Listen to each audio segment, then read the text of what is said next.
This video is brought to you by 101figurine.ro. Check out 101figurine.ro to see a large assortment of action figures and statues from your favorite universes. Sazabi 出ます。Sazabi 発進。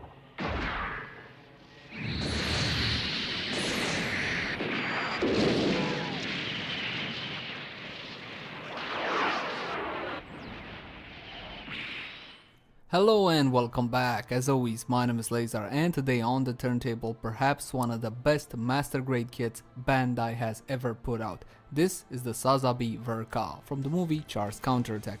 I don't know if you're familiar or not with that movie. I honestly watched it just to see what this suit was all about because I saw the design of the suit, I wanted it, and I checked out the movie. It's subjective if you like it or not, but that's not the point. Before we start the review, there are a couple of things that I need to tell you. Some of you come to these reviews for a recommendation. Is it good? Should I buy it? Should I not? Is it worth the money? Because this is a fairly pricey kit. It is a Verka after all, and it's absolutely huge. It's like, I don't know, 20% bigger than a regular master grade, 20 to 30%. So if you're looking just for a straight up recommendation, don't think about it anymore, just go and buy this kit. It is absolutely amazing. It has tons upon tons of gimmick, all of it is quality, or 99% of it it's quality. Being a Verka, you get a buttload of water transfer decals, which aren't all that great, but again, we're gonna discuss that a bit later. The kit, from all intents and purposes, is absolutely amazing with a ton of shelf presence. So if you just want a recommendation, don't think about it anymore, just go and buy it. Now you should know what I did exactly to this kit out of the box. So I got it out, I assembled the whole thing, I applied all of the water transfer decals. I didn't apply the big gun, I didn't put it together because it simply looked goofy to me, but I did assemble one of the guns. I applied some paint here and there, especially on the hands. You see they look all metallic and all whatnot, on the thrusters because they look too plasticky, and on the guns and a couple of more regions. And I fully panel lined the kit, did no top coat, so this is how he looks unpainted, which is pretty good all in all considering. So that's what I did to the kit. You need to understand that you're gonna need some work on it to get it looking like this, and there are others that made a lot of crazy things with the Sazabi Verka. There's a lot of room to play with here, that's the point. So let's get on into the actual review. First thing I want to do is talk a little bit about the head, because this kit does have an LED feature, in the sense that it has a place for an LED unit. However, the LED unit is not included in the box, so you're gonna have to buy one separately, or maybe you have from some other Gundams and all whatnot. Now the visor here can go a little bit up and down, so you can move the monocle from left to right, but the connection is pretty stiff and I really don't want to pull on it too much. This is an LED unit, a standard master grade LED unit. This thing goes in the back of the head like so. The entire piece there comes off very easily, there's no hassle, not really. And there you go, you simply plug it in. It does have a specific way of going in, it won't go in any way, and then you simply turn the LED unit on. And well, that's pretty much it with the LED unit. That's all, you don't have other features, just in the monocle there. And here's a better shot at how it looks with the LED unit on. I love these LED units, I honestly do, but I wish it was easier to turn them on and off instead of, you know, taking the Gundam apart. Now let's talk about some beam effects. Oops, sorry about that. So these are the beam effects that you get in the box, 2 of each, okay, 2 small axe, 2 big axe, and 2 beam saber, and I'm gonna show you exactly what you can do with these. But first I need the Sazabi to come over here. You can even plug it in to the lower part of his forearm. You don't actually need a beam saber hilt, because the beam saber hilt is stored right in there, and I'm gonna show you exactly what I mean. So you can just plug it in like so, and leave it like that if you so desire, definitely. Again, I'm not a fan of the green. In the anime it was yellow, was supposed to be yellow. So you can pull it out. This is the hilt. You have 2 of each, 1 for each hand. If you look on the left hand, you will see it. To get the peg out, you're gonna need a tool, like so. And with this peg, you're gonna be able to secure it to the Sazabi's hands. Speaking of hands, why don't we take a bit of a closer look? But for that, I'm gonna need to take the hand apart. One of the minuses with this kit is that the ball joints of the hand are extremely weak and everything falls off rather quickly, so you're gonna have to put in a bit of work at that. The hands are fully articulated, and I gotta say, for fully articulated hands, these turned out great. I like them, okay? I'm not against fully articulated hands as long as they stay together and you see the same peg system. You get a small little peg out of it, and then you get a double connection, which is pretty secure as long as the weapon is not too heavy. As for the head articulation, since we got it out, it cannot go from side to side, it can go up and down and from side to side, but that's pretty much it.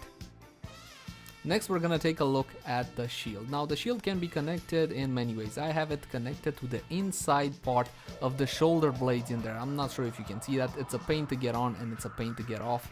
But honestly, I think it looks the best like that. And this is the shield. Again, this has been painted. The black parts have been painted. That's why it looks like that, and the gun as well.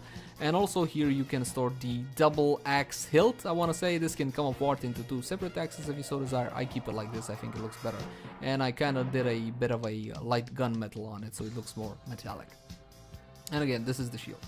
I like the decals for it, definitely. You do also get this piece for the shield, and I'm gonna show you what this is for. As you saw, you can mount it like I mounted the shield, but you can also put it on the arm, but then the arm sags, so that's why I didn't do that. You can plug it here or in the other two vents as well. You can do the same thing on the other arm. Just keep in mind that the shield is heavy and it will cause the arm to sag. You simply put this piece in like so, and it has a track system, so you're gonna be able to get that adjustment for up and down. As for the beam saber effect parts, the beam effect parts, you can do something like this, like an axe. You have two of each again, so you can make a big axe, a small axe, a semi-axe. It looks cool, definitely looks cool. It's huge. The one problem with it, it's the wrong color. Yellow would have worked much better with the whole theme anyway. Oh, and you can also use the beam saber on the beam axe as well, like so, in the middle. Now, doesn't that look absolutely bonkers amazing? Some of the best beam effect parts I have ever seen. Definitely love the look of this. Too bad again about the color. Yes, it is very heavy. Yes, it will cause sometimes, if you're not very careful, the hand can pop out of the ball joint simply because of the heft of that sword. Now, let's take a look over here. What I want to show you is the armor separation in the shoulder. It can be closed like so. I have them open. And that one is a bit of a pain to do, but again, it looks so damn cool. Definitely worth the time. And this one closes up like so. You simply move the thrusters around. That's how I found the most easiest to do. Simply move the thruster up and down. As for the chest, you also got armor separation here, and you can close it like so. The top hatch a little bit down and the bottom hatch a little bit up, and it closes quite nicely. Now let's move into some articulation. This review is gonna be intertwined simply because this Gundam is fairly complex. So the hand can go up that far. It's got a swivel at the bicep and of course a double jointed elbow with fantastic range of motion, and you can see I painted kind of the metal parts there. It was in a flat gray plastic and it doesn't look all that appealing, so I just kind of applied a bit of a metal technique to it. And this one can go up like so, and you can store it like that if you don't like the overly busy look. I love the overly busy look. By the way, at the chest area you have a ball joint. It can go up and down and from side to side, but it's limited amount. The front side skirts can collapse on themselves like that. Again, the transformation can go back to normal if you prefer a more simpler look. And the side skirts as well can collapse in on themselves, and the thrusters go and hide inside. Again, another ball joint, and as you know with skirts and ball joints, sometimes these pop out. Now let's move on to the back. Speaking of popping out, this is the fuel tank. It's on a ball joint and it can have a tendency to pop out and it sags. On the top side, this is the funnel system, and it has two hatches that can open. The inner silver part and the black part. After you close them nicely, you can press this part down kind of to lock them into place. Definitely awesome funnel system. You get 6 funnels in total, great detail on them. And this thing, the whole funnel bay, let's call it the funnel bay, can go from side to side as well as up and down. Fairly simple backpack, but it definitely fits the mobile suit. Absolutely love it. As for the gun itself, the recharge reload thing can go front and back a little bit, and the handle can go a little front and back to get the angle you want. It's not particularly hard to get it in, but it's not easy either. More armor separation gimmicks at the hand, the forearm here. You see those little thrusters inside? Yeah, the yellow ones. Absolutely. If you don't want this look with the thrusters out, you can take these things, align them properly, and close them up like so. Again, a lot of gimmicks, a lot of cool, interesting, and awesome things on this Gundam. And yes, that silver is painted in there. It doesn't come like that, it comes in flat gray. Now onto the back, it's got a huge back skirt. Now what I'm trying to show you is that this is a double hinge kind of system. You can pull it out like so, and so you can increase the range of motion it has. So you can get weird poses like that one. Moving on to the back, I will show you that you can collapse these two thrusters like so. It will go on to the other side, and after you have done that, you can close up the back skirt, but it's best to take it off the Gundam because again, it's a little bit finicky. So you simply go like this. Don't force, don't apply too much force, and that's it. And now you got the thrusters on here. So again, if you want a more simpler look, I prefer the busy look. That's what I always liked. As for the foot articulation, you got a ball joint at the hip, which limits our mobility, but let me take this off so I show you better. So, from side to side, that's all it can go far out. Again, it's a ball joint, it's got limitations, and it can go back that far, to the front that far. That popped out, but you can get it not to pop out, it's fine.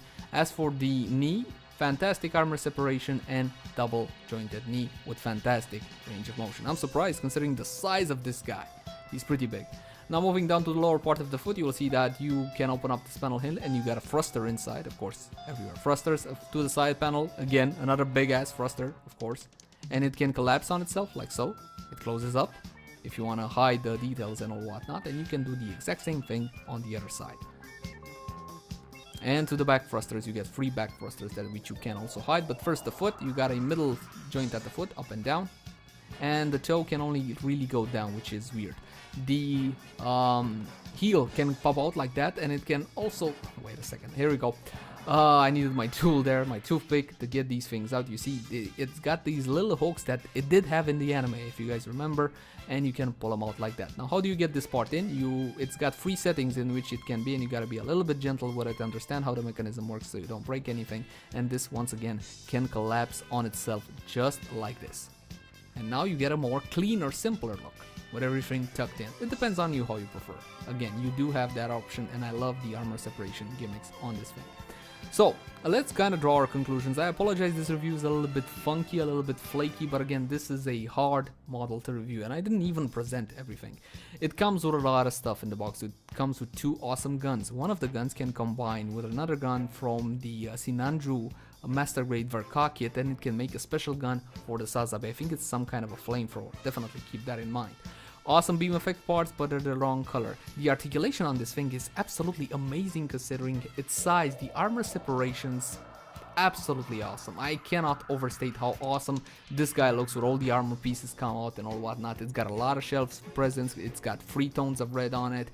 The water slide decals on it are generous, definitely. Unfortunately, they're not all that sticky. I had problems with them coming off, and I did use both softer and setter. But again, these at this point are minor complaints. This thing is just simply sick. And here you go. This is the Testament Gundam by Dragon Momoko. I put it there just so you can have a size comparison. Keep in mind that the Sazabi is on the rotating base, but look at that size difference. Amazing. Again, from my point of view, this is a full 100% recommendation, probably the best master grade I have ever made. It's not perfect, but then again, what is? Thank you guys for watching. Like, favorite channel, subscribe if you enjoyed the content. If you have any specific questions about the model, please let me know in the comment section down below and I will do my best to answer. See you guys later. Bye bye! Acest video v-a fost adus de către 101figurine.ro. Intră și tu acum pe 101figurine.ro pentru a vizualiza o multitudine de statuete și figurine din universurile tale preferate.